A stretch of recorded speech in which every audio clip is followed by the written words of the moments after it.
Do you want the United States to win in Iraq? Well, you know, in the beginning, here was my position in the beginning, and I think I sort of felt the way everybody did. We felt like we wanted to do something because something terrible had been done to us. We did not understand exactly why. All we knew was something terrible, something heinous, something obscene had been done to us. So while it didn't necessarily make as much sense to go into Iraq as it did perhaps going into Afghanistan, I, like most everybody else, felt like, yes, we need to do something. We need to do something. And as the weeks turned into months and into years, and one death became a dozen deaths, and 100 deaths, and 1,000 deaths, then we began to realize, you know what, maybe we're causing more trouble over there than the whole effort has been worth.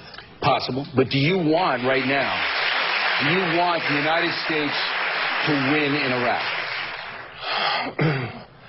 First of all, I don't... It's an easy question. If you don't want the United States to win in Iraq... It's not easy for me because I'm thoughtful. How about that? That was a good one. That was great, Dave. You get paid for those. No, but what I would like would be for Americans to stop dying and for there to be stability in that part of the world. Now, if that means an American victory, okay. But I'm not sure that you can have stability in that part of the world with or without an American presence now.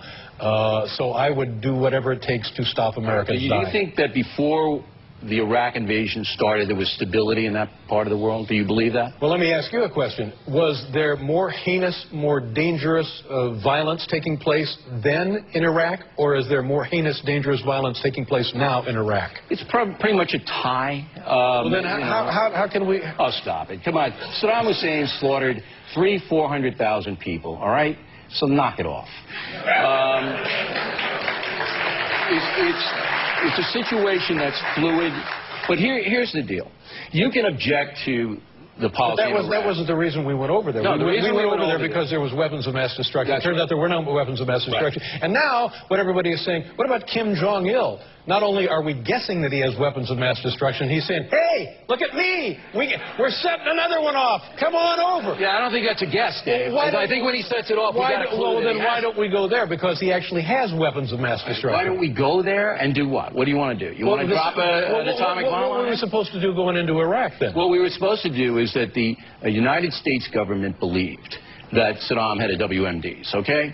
And they were wrong. People make mistakes in war. Now, Tony Blair was wrong, Colin Powell was wrong, all these people were wrong. So that means we've made a mistake in war, so we stay there and kill as many Americans as we possibly can. That's the way you get out of a mistake. No. What you do is you try to maximize... And do you honestly believe, irrespective... I don't care. Irrespective of what the... Oh, sure, help yourself. Thank you. We're really friends. This is all an act. We're buddies, we bowl. But irrespective of what the United States... Let's say, to your way of thinking, the United States prevails militarily in Iraq. Right. How long do you think stability in that part of the world will last? It's impossible to say, but... Well, then would it have been worth it? Listen, I don't want to... If it's stable... For the next 1,000 years, then George Bush is a genius. Is that going to happen? Is it going to be stable for another 1,000 years? How do I know? Am I Karnak here or what? What's your best guess? What I'm trying to tell you is... What is your best guess? I don't know. What I'm trying to tell you is this is geopolitics in the world we live in is incredibly complicated.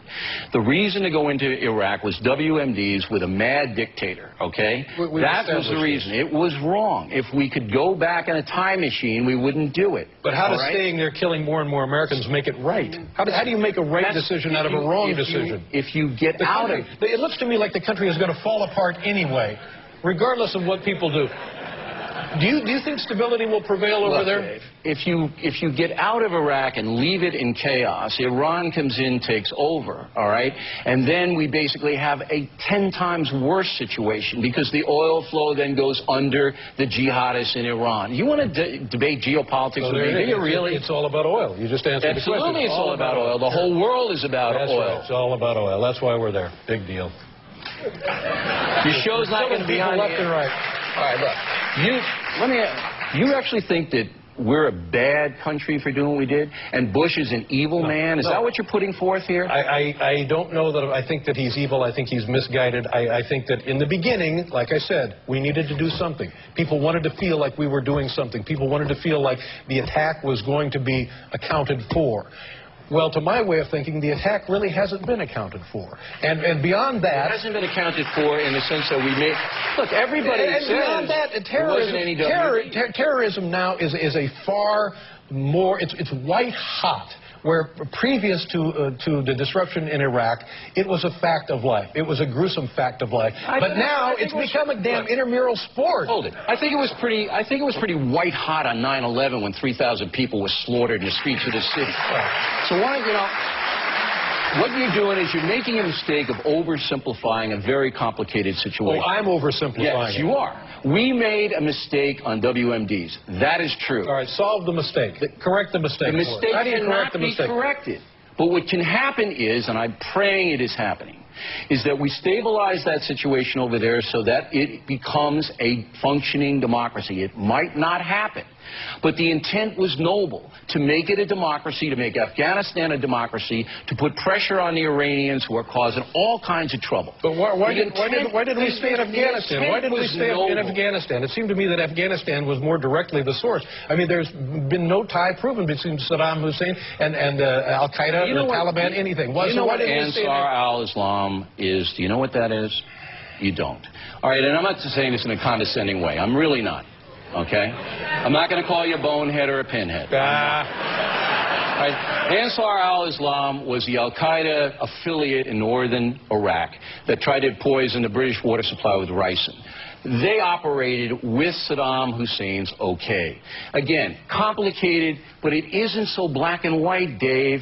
It isn't we're a bad country, Bush is an evil liar. I didn't say we were a bad country. I didn't say he was an evil liar. Good. You're putting words in my mouth. Just the way you put artificial facts in your head. All right.